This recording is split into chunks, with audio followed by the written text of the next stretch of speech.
Olá, sexto ano, tudo bem? Eu sou o professor Edjoel, quero dar as boas-vindas a você, estudante, aos responsáveis que acompanham aí as aulas do Centro de Mídias e, claro, nossos queridos colegas professores são sempre muito bem-vindos aqui nas nossas aulas. Hoje nós temos, então, mais uma aula de língua portuguesa, que vai falar aí sobre os artigos de divulgação científica. E que texto que é esse, né? Bom, então o objetivo da aula aí é ler em voz alta o texto. Dados comprovam aumento de eventos climáticos extremos em São Paulo, parte 1. Identificar a ideia central do texto e localizar informações explícitas no texto. E é claro, se é aula de língua portuguesa, nós temos aqui a nossa especialíssima professora Elaine. Bom dia, alunos, professores, pais que nos acompanham, tudo bem? E com indicação de um dos nossos câmeras, aos cachorrinhos, gatinhos também, tá bom, Boca? Antes eu vou mandar um beijinho aí, alguns beijinhos para vocês que estão bem atrasados. Enquanto isso o pessoal vai entrando, né, vai dando bom dia, tá bom? Então, para a Ana Lídia, da Escola Josefa Castro, lá de Pontal. O Pedro, ele me mandou uma mensagem no Instagram. A Adriana, ela é mãe da Leandra. A Leandra sempre está mandando mensagens para mim com as atividades. A mãe dela ajuda muito, parceria top. A aluna Bárbara e Isabelle, da Escola Clotilde de Castro Barreira. Beijão para vocês. A professora Paula Fernanda, também, lá da PEI Daniel Pontes, parceria, estamos juntos. Pedro Arthur, Daniel e Igor Gonçalves, lá do Tangarés, da Escola de Bauru. Mais beijinhos. Para o pessoal da escola lá de Pilar do Sul, sexto ano B, está sempre presente, da Escola Padre Anchieta. E, por fim, da Escola Josefa Castro de Pontal, sexto ano, professora Edné e seus alunos. Muito, muito obrigada a todos. Então, para iniciarmos a nossa aula, temos aí uma perguntinha inicial. Nós vamos fazer essas perguntinhas e depois o professor Edjoel trouxe uma surpresa para a gente, ok? Vamos lá, então, as perguntinhas. Primeiro, o que você entende por artigo de divulgação científica? Então, a partir do que nós vimos na terça-feira, o que vocês aprenderam? O que vocês se lembram sobre esse texto? Qual que é a importância dele? De que forma ele circula na sociedade, ok? E depois, uma segunda pergunta. O que seria ler para estudar? Então, quando a gente fala para vocês, é necessário ler para estudar, o que vocês pensam sobre isso? Pode ser de forma bem simples, só para aquecermos, ok? Vamos lá, então. 2 minutinhos para vocês responderem.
Olha, professora, muitas interações aqui, viu? Ótimo. A Carla, que é aluna da professora Kelly Karin, colocou aqui um artigo científico para mostrar coisas e descobertas. Deixa eu ver aqui o dos alunos, né? Deixa eu achar de aluno primeiro. Aqui, ó, acho que é Malcolm, que ele é aluno da professora Franciele. Nós, lendo, podemos ganhar mais conhecimento sobre diversas formas. Ótimo. Por isso, ler para estudar. Ele é da PEI Valdemar. Deixa eu ver aqui. O Caio, que é da Pronoemi. Ler com atenção. Muito bem. O Murilo falou assim, divulgar alguma curiosidade da ciência. Ele é aluno da professora Andréia. Olha que legal. Bom, eu quero fazer uma proposta. Então, posso, professora? Pode sim. É assim, ó, antes da gente prosseguir com a aula, eu proponho a você montar um primeiro pequeno trabalho científico. Tá bom? Para isso, você vai precisar de um instrumento chamado pluviômetro, que eu vou mostrar para você. Eu fiz o meu aqui e vou mostrar para você como é que faz. Bem rapidinho, a gente não vai gastar 2 minutos mostrando. Vai ser um pouquinho rápido, mas depois você volta ao vídeo e vê com calma, tá bom? Olha só, você pode pegar uma garrafa PET, aquelas de refrigerante. Eu peguei uma de suco porque foi a que eu encontrei. Tá? Ela era assim antigamente, ela era assim, tá bom? Aí o que eu fiz? Eu cortei esta parte aqui, tá bom? A primeira coisa que eu fiz. Ela de preferência tem que ser reta, ela não pode ter nem essas ranhuras, tá? Então se for aquela de refrigerante mais simples, toda reta é melhor. Bom, ó, eu colei uma régua aqui. Tá vendo? Colei uma régua aqui. Então, o material que eu estou usando, uma garrafa e uma régua. Até agora, fita isolante, mas pode ser qualquer outra fita. Né? O que mais? A tampinha da garrafa é importante. Eu tenho que tirar o fundo dessa tampinha.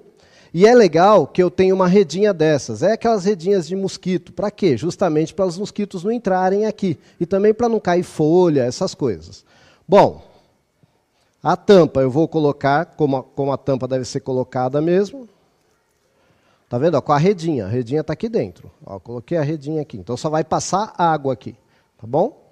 E depois, ó, eu coloquei fita isolante aqui virada para fora com a cola. E aí eu cortei, né, para eu poder prender aqui. Tá bom?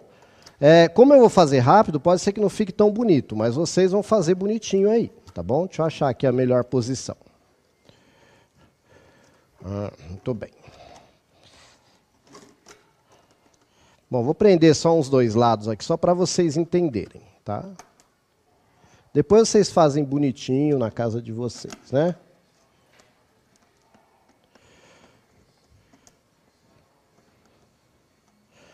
Só que qual é o problema?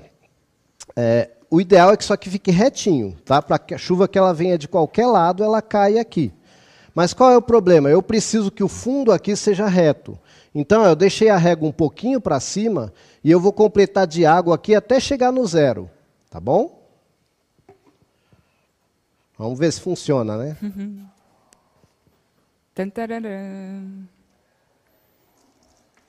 Ó, é um funilzinho mesmo, tá bom?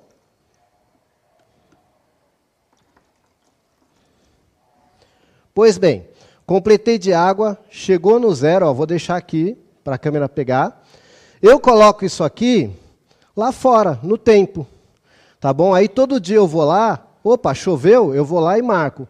Quanto a partir do 0 choveu? Marco a data e aí eu tenho que tirar a água, né, e deixar só no 0 de novo. E aí eu convido você a fazer esse acompanhamento. Nós estamos em meses que chovem pouco. Faz esse acompanhamento e depois vê na TV ou na internet se o tanto que você marcou no seu bairro é o mesmo tanto que está falando que choveu na sua cidade. Tá? E aí você está comprovando cientificamente um dado. Então você está coletando dados e vai comprovar. É isso que esse texto está fazendo. Tá? Ele está pegando dados que foram tirados de uma estação e, a partir disso, ele está comprovando ali que houve um aumento tal, e que a professora agora vai continuar muito bem. Muito obrigada, Ed. Show de bola, hein? Sabe o que eu lembrei? Daquele vulcão que a gente fazia na escola também, né? Que ele também é um experimento, ou não? Geralmente a gente coloca lá, acho que é bicarbonato, né? Que ele explode. Ali ele é legal para você entender mais ou menos como funciona um vulcão, né? O filtro também, né? Tem um filtro que a gente faz. A gente pega assim esse a é legal. PET. Esse é legal também. Então, observe que tudo isso é ciência. A gente tem aquele pensamento distante da ciência. Não, a ciência está muito distante de nós. Mas não, com pequenos, né, objetos, a gente consegue fazer experiências. Por exemplo, o feijão que a gente coloca lá no algodão também é um experimento. Exatamente. Né? Então, na verdade, toda a cozinha, todo mundo tem em casa um laboratório. Toda a cozinha é um laboratório. Tá? Se você entrar num laboratório, por exemplo, de química ou de biologia, você vai ver que tem um fogãozinho lá, tem uma pia e tem recipientes para mexer coisa. Né? Muito legal. Ó, vou contar aquela gafe aqui, não sei se você lembra. Outro dia eu trouxe... Tudo isso é para a gente pensar, porque o que a gente falou na terça-feira? Que esse texto está muito denso para vocês. Mas a gente está mostrando o quê? Esse texto ele vai ser divulgado em canais específicos, para situações específicas. Então, é um primeiro contato para vocês terem. Então, ao longo da vida escolar de vocês e fora da vida escolar, vocês terão mais contato e vai aprimorar o entendimento sobre o texto de divulgação científica. Então, por que o Edjoel trouxe isso? Eu estou comentando sobre essas experiências do feijão que a gente coloca no algodão. Então, para vocês observarem que tudo isso é ciência, né? Claro que de uma forma simples, no nosso cotidiano, mas isso vai sendo aprofundado por pessoas experientes que estudam na área. Então, é só para trazer para mais próximo da gente e distanciar um pouco isso, né? Não, a ciência está muito longe, isso não pertence a nós. Não, inclusive, muitas pessoas fazem trabalho científico todo dia e não sabem, né? A partir do momento que você constata coisas com dados realmente compilados de forma confiável, você está fazendo ciência. Isso, e às vezes na escola o professor, é claro que é completamente diferente, mas o professor pede para você fazer uma experiência e fazer um relatório. O Edjoel pode falar melhor isso, que ele é da área, né? Sim, então, na verdade, foi a primeira coisa, o que eu pedi para vocês fazerem era para vocês compilarem os dados. Então você vai lá, pega, viu e anota. Depois disso, é lógico que ao longo do tempo, você pode dizer, nossa, junho choveu mais ou menos do que julho. Você tem esse dado científico, porque você fez essa observação, que é um outro passo do trabalho científico. O primeiro passo do trabalho científico é a observação.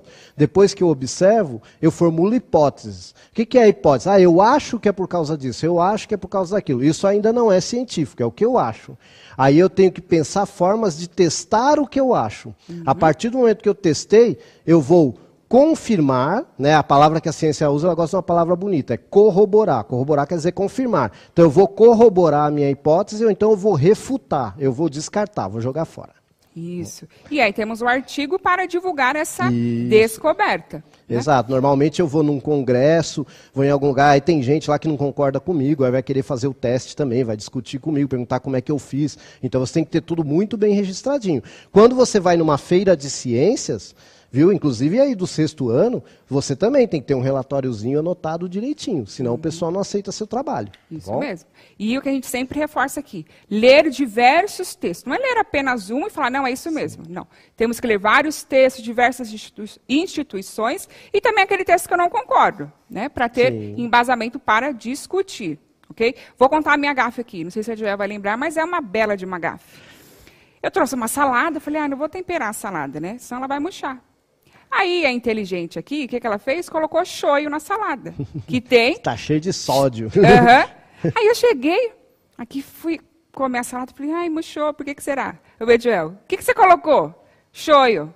Né? Porque aí tem um processo que vocês vão aprender aí que chama osmose, né? Que o sal, de forma geral, puxa entre aspas, tá? A água para fora da célula, por isso que murcha. Então, coisa básica, né, que a professora, bem isso aí, que a professora, né, deixou passar aí.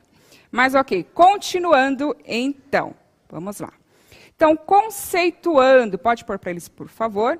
Então, temos aí algumas características que já comentamos para vocês, do artigo de divulgação científica, vamos colocar aqui alguns pontos, tá? O gênero de divulgação científica tem o objetivo de transmitir conteúdos, ou melhor, deixa eu compartilhar conteúdos de natureza científica com claro propósito de divulgar saberes científicos à população em geral. Ele possui marcas linguísticas específicas, ou seja, a linguagem que eu utilizo é específica para esse tipo de texto. Nós vimos isso lá na leitura da primeira parte, observando o título, subtítulo e algumas outras situações, tá bom? Saberes científicos à população em geral. Ele possui marcas linguísticas específicas, vejamos algumas delas. É impessoal, o autor não se posiciona pessoalmente, apenas revela dados. O Ed comentou isso, né? Então, ele faz um estudo, não é a opinião dele, o que ele acha do nada. Um belo dia ele acordou, achou bonito aquilo e foi lá e divulgou um artigo. Não, a partir de pesquisas, né? Então ele compartilha isso. Por isso que a gente diz que é impessoal. Embora tenha ali a característica dele, o que ele pesquisou, mas não é assim, surgiu do nada da cabeça dele, né, Ed? Inclusive, normalmente, quando você faz um texto científico, técnico, você nunca usa a primeira pessoa. Isso, eu né? acho. Você vai colocar lá, por exemplo, este trabalho apresenta o resultado de tal. Você não vai colocar eu pesquisei e encontrei. Não, normalmente se você vê isso num trabalho científico, já sai fora que é furada. Isso mesmo, perfeito. Vamos lá então, continuando. Segundo, o padrão formal da língua é o que prevalece, ou seja, temos que utilizar aí a norma padrão, tá? Esse texto vai ser divulgado em vários canais, então eu não posso utilizar diversas variedades da língua, eu tenho que usar um padrão ali, o que a gente tem nos documentos que circulam na nossa sociedade, tá bom? 3. O verbo utilizado é na terceira pessoa do singular, tá? Para trazer essa impessoalidade, ok? A forma não é rígida, porém, destaca-se na maioria dos artigos, no parágrafo introdutório. Então, o que a gente quer dizer que não é rígido? Então, não significa que todos terão ali a mesma estrutura sempre. Tem alguns pontos, claro, né? Introdução, desenvolvimento e a conclusão. Então, isso sempre vai ter. Mas tem alguns que têm gráficos, pode ser gráfico em barras, gráfico em pizza, então a gente fala... alguns podem ter um tipo de pesquisa, tá? Pesquisa de campo e por aí vai. Então, quando a gente fala que ele não é rígido, é que ele terá algumas variações, tá bom? Depois, o que tem nesse parágrafo introdutório, né? Então, nós temos a ideia a ser desenvolvida, né? Ou a ideia a ser abordada. Depois, temos o desenvolvimento expresso por meio de exemplos. Então, eu coloco a minha ideia e vou desenvolver esse texto apresentando aí as minhas pesquisas, né? O que eu achei a partir das minhas pesquisas? Então, eu dou exemplos, comparações, dados estatísticos, causa e efeito e resultados. E depois eu vou concluir, como a Joel falou. Então, eu levanto uma hipótese, uma dúvida, pesquiso sobre isso e, ao final, eu concluo, né? É assim mesmo? Não é? O que podemos observar a partir dos estudos? Sempre o foco é esse. Observar a partir de estudos. E é cansativo, viu? Não é só ir ali ler um textinho qualquer e vir dizer que você sabe argumentar sobre o assunto, tá bom? Continuando, então, aí temos exercitando. Tem alguma coisa aí no chat que você viu? O pessoal elogiando bastante a aula, viu? O pessoal está curtindo. Então, tá bom. Se aparecer alguma coisa aí específica que eles queiram... beleza, vou dar uma olhada aqui. Tá? Então, vamos lá. Exercitando. Retomaremos a leitura do artigo. Dados comprovam o aumento de eventos climáticos extremos em São Paulo. Mas, dessa vez, focaremos em cada uma das partes da estrutura deste gênero e a função de cada uma delas, tá bom? Bem tranquilinho, bem com calma. Temos aí o título e o subtítulo, que nós já comentamos na aula passada. Então, temos aí o título. Nomeie o texto, apresentando de maneira objetiva o que encontraremos no texto. Também tem a função de instigar o leitor a ler o texto por completo. Então, essa é a função. Então, fazer com que ele se interesse, ache o texto interessante e continue a leitura. Depois temos o subtítulo. Acrescenta informações que não estavam presentes no título. Ok? Isso nós já comentamos na aula passada. E aí temos o texto. Você pode ler a primeira parte para a gente, Ed, por favor? Dados de 2 estações meteorológicas confirmam que muitos paulistanos já vêm sentindo na pele, há alguns anos, a ocorrência de eventos climáticos extremos na região metropolitana de São Paulo, RMSP. Aumentou muito nas últimas 2 décadas. Isso, então observem que ele coloca aí uma ideia. Então, que nas últimas 2 décadas, esses eventos aumentaram.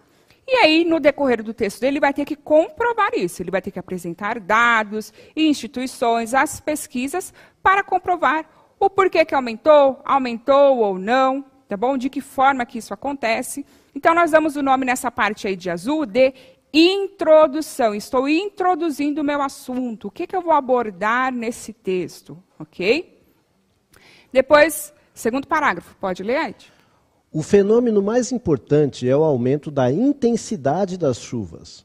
O número de eventos de precipitações extrema, com chuva acima de 100 milímetros dia, já é maior nos últimos 20 anos do que no acumulado das 6 décadas anteriores. E olha que 2020 está só começando. É lógico quando foi feito o texto, né?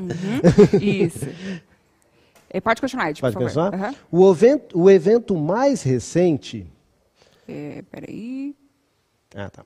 Desse tipo foi a tempestade de 114 milímetros que paralisou São Paulo em 11 de fevereiro, causando deslizamentos e inundações em várias regiões da metrópole. Isso equivale à metade da quantidade de chuva esperada para todo o mês, cerca de 220 milímetros em média, despencando sobre a cidade num único dia. Isso, vou voltar lá, pode deixar para eles aí na tela o slide. Então, aí essa parte que está em verde é o desenvolvimento do texto. Então, ele vai aprofundar o que ele colocou lá na introdução, ok? Observe que tem uma parte aí no segundo parágrafo que eu não destaquei em verde, né? Que ele coloca, e olha que 2020 só está começando. Okay? Então, ele intensifica um pouquinho aí, né, Ed? Sim, é porque nesse caso é um texto de divulgação, não é um texto técnico. Né? Então, ele se dá a liberdade ali de fazer alguns comentários.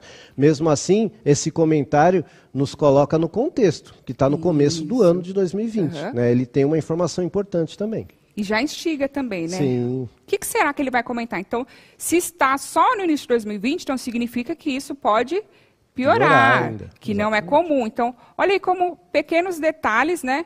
A gente já pode ir criando hipóteses no texto e vamos comprovar se as nossas hipóteses de leitura estavam corretas ou não, tá? Então, temos... É claro que aqui a gente só tem um trechinho, tá? Do texto, o desenvolvimento aí são todas aquelas páginas lá que vocês têm na apostila, o texto bem extenso, ok? A 3, você pode ler? Sim, claro. É que eu acho legal que agora, nesta parte, ele vai falar de onde ele coletou os dados. Isso, né? Então, olha só. Os dados são da Estação Meteorológica que o Instituto de Astronomia, Geofísica e Ciências Atmosféricas, IAG, da USP, mantém em operação desde 1932, no Parque de Ciência e Tecnologia, Cientec, em frente ao Zoológico de São Paulo, no bairro da Água Funda. Compilados por um grupo de pesquisadores para um estudo que acaba de ser publicado na revista Annals of the New York Academy of Science. Isso, muito bem. Voltando lá, então, essa parte aí em amarelo, ainda é o desenvolvimento, embora eu não tenha colocado em verde. Por que eu destaquei? Por conta disso que o Ed falou. Então, ele vai apresentar aqui de onde ele tirou essas informações, quais foram as instituições que ele observou, e aí aquela dica que a gente sempre dá, né? É uma instituição séria? Não é?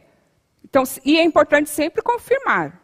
Acredito que lá nas aulas sobre fake news, nós vimos que às vezes as pessoas colocam o nome de uma instituição séria, mas tem um pontinho ali que faz uma alteração que aí nos engana, porque a gente olha USP, Unicamp, Fiocruz, Butantan, ok? São instituições sérias, mas a forma como a pessoa coloca um link, o nome de uma pessoa, às vezes coloca o nome de um especialista na área, dizendo que foi ele ou ela que afirmou isso, e não foi. Exatamente. Né? Só para tentar dar aí credibilidade ao texto. Então, por isso que é importante... acontece até na língua portuguesa, né? O pessoal colocar poesia, e aí, como o autor é desconhecido, atribui lá a um poeta famoso, a um escritor famoso, e quando você vai pesquisar, não é. Isso, né? Isso mesmo. Tá? Então, muito importante aí observar de onde os dados foram retirados e pesquisar se realmente essa instituição ou esse especialista tem esse artigo, tem esse estudo, comentou ou não. O professor Ediel me mandou outro dia, que para vocês é muito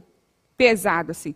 Mas um vídeo de uma... É uma revista, Ed? Na verdade é um canal, né, que ele pesquisa várias coisas e mostrando sobre como existem revistas que se dizem científicas, mas basta você pagar que eles publicam qualquer coisa mesmo. Então existem revistas e revistas, existem artigos e artigos, né? Isso, muito bem. Então tinha nesse que o Ed me falou, estava falando até sobre Pokémon no artigo científico, gente. É verdade. Câncer em Pokémon. Olha só. E foi publicado. Então, atenção. E, de novo, pode colocar na tela para eles, por favor, esse trechinho aqui. Então, observem que, de novo, teve uma parte aí que eu não grifei, por quê? Não é de relevância, né? Ele só está localizando, ó, está em frente ao Zoológico de São Paulo, no bairro da Água Funda. Não é de relevância essa informação, mas o restante sim, a instituição, qual foi o outro grupo que trouxe informações, e por aí vai. Então, vou passar aqui rapidinho o slide para vocês. Então, ele vai acrescentando as informações, os dados, as instituições que ele utilizou para trazer informações. Depois temos aí gráficos que ele consegue resumir, né? Então, a gente teria aí um texto extenso e ele consegue resumir essas informações em gráficos, deixar mais visual, voltando lá naquilo que nós vimos da linguagem verbal e não verbal, ou multimodal, linguagem mista, que a gente trabalha aí com imagem e escrita, tá bom? Ó, temos aí um mapinha que ele vai explicando as regiões, como ocorre a precipitação nessas regiões, e por aí vai. E nossa aula acabou, gente. Que peninha. Muito bom, espero que vocês tenham gostado. Ed, muito legal sua colaboração conosco, você vai voltar, pode ter certeza. Quer dar um tchauzinho para eles? Quero. Bom, é isso, gente. Vocês podem, então, avaliar esta aula. Tem o QR Code aí. Eu me despeço agradecendo muito aí a participação de todos. Infelizmente, não dá para dar abraço aqui, mas fica um abraço geral para todo mundo aí. Obrigada a todos. Beijos. Até amanhã. Tchau, tchau.